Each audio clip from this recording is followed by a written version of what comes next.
اور اب ان تعویذوں کو تلف کرنے کے بارے میں بھی ہمارے گھر میں ایک قسم کا اختلاف رائے ہے۔ ماہر نفسیات کہتے ہیں کہ کچھ نہیں ہوتا یار، انہیں پھینک دو، جلا دو، اس کے کوئی سائنسی اثرات نہیں ہوتے اگر آپ اپنے ذہن پہ ان کو سوار نہ کریں تو۔ اچھا، جبکہ والدہ کا کہنا ہے کہ نہیں، انہیں دریا برد کیا جائے اور سلیمان پارس دربار کے پاس جا کے بیٹھ کے تو اس طرح انہیں دو دو کے دریا میں بہایا جائے کہ سارے جو لکھے ہوئے الفاظ ہیں وہ ختم ہو جائیں۔ اب وہ بزرگ ہیں، میں نے یہ لے لیے تو چھوٹا جو جس نے یہ دریافت کیے تھے وہ پریشان ہو گیا کہ پتہ نہیں ان کا کیا کرے گا، وہ ان پہ یقین نہیں رکھتا، وہ اس الٹا نہ اثر ہو جائے، لہذا اس کی تسلی نہیں ہو رہی کہ میں یہ بہاؤں گا یا نہیں، اور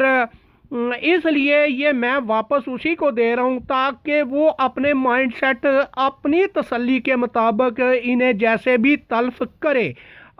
غالب امکان یہ ہے کہ وہ اسی طرح اسپیشل دنیالہ گاؤں سے جیلم شہر دریا کے کنارے جائے گا، وہاں جا کے اس طرح وہ دریا کے پانی کے ساتھ دھوئے گا کہ الفاظ جو ہے نا وہ مٹ جائیں، دھل جائیں، اور پھر اس طرح پورے اہتمام کے ساتھ انہیں تلف کرے گا تاکہ جس کسی نے یہ بری نیت کے ساتھ ہماری دیوار میں یہ تعویذ کہیں سے منگوا کے رکھے تھے تو اس کے اثرات ختم ہو جائیں۔ تو یہ ایک دلچسپ واقعہ تھا جو میں نے آپ سب دوستوں کے ساتھ شیئر کر دیا۔ اب اس پہ تبصرہ ساری زندگی ہوتا رہے گا، کیونکہ سوشل میڈیا صرف پاکستان یا برِ صغیر یا دیہاتی لوگوں تک محدود نہیں، پوری دنیا اس پہ تبصرہ کرنے کے لیے موجود ہے۔ میں ذاتی طور پہ اطمینان رکھتا ہوں کہ اس طرح کے جتنے بھی یہ ہتھ کنڈے یا کام ہے یہ پرانے ذہن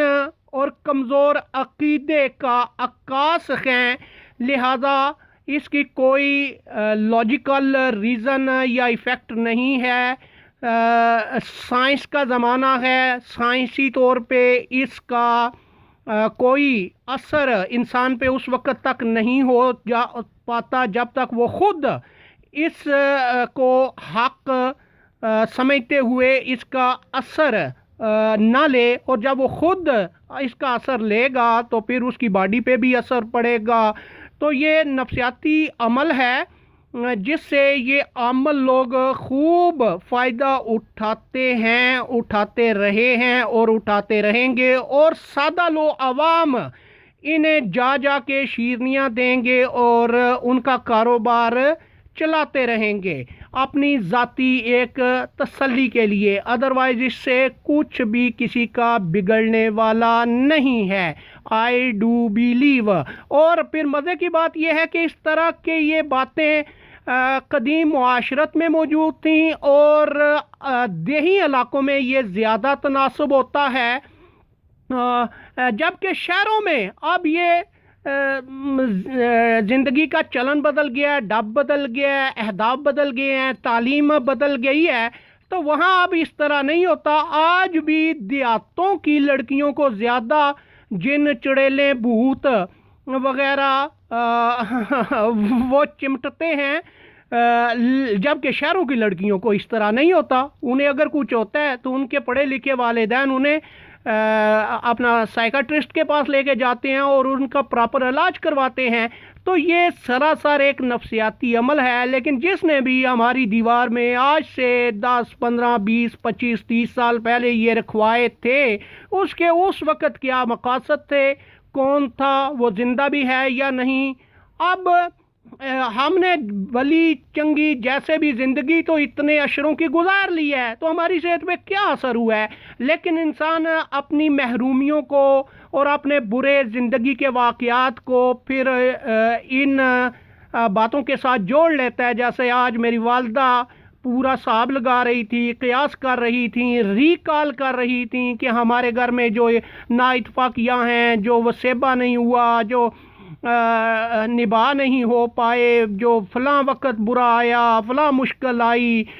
فلاں بندہ بیمار ہوا, فلاں بندہ بیمار رہتا ہے, تو یہ انہی کے اثرات ہیں. اب اس کا ایک اثر تو ابھی دیکھنے میں آیا ہے کہ میری والدہ نے صبح سے جب یہ تعویذ اپنے ہاتھ میں پکڑے ہیں تو وہ اتنی فکر مند ہو گئی ہیں کہ ابھی میری بابی انہیں لے کے لیڈی ڈاکٹر کے پاس چک جمال گئی ہیں. یعنی اگر بندہ ذہنی طور پہ اثر لے گا تو ظاہر ہے کہ اس کی باڈی پہ بھی, جسم پہ بھی اثر پڑے گا. تو لہذا یہی ایک نفسیات ہوتی ہے جنہیں یہ عام لوگ استعمال کر کے اپنا دھندا چلائے ہوئے ہیں. تاہم میں اب یہ دے رہا ہوں اپنے چھوٹے بھائی کو, کیونکہ اس کی بھی تسلی نہیں ہوئی کہ یہ یعنی میں بڑا بھائی پتہ نہیں انہیں تلف کروں گا پراپر طریقے سے نہیں کروں گا, تو لہذا وہ اپنی تسلی کے لیے اپنے مائنڈ سیٹ کے ساتھ جیسے بھی انہیں تلف کرے, یہ اس کا حق بنتا ہے کیونکہ اسی نے یہ نکالے ہیں. رائے یوسف رضا دنیالہ, تحصیل گینا, ڈسٹرکٹ جہلم, پنجاب, پاکستان.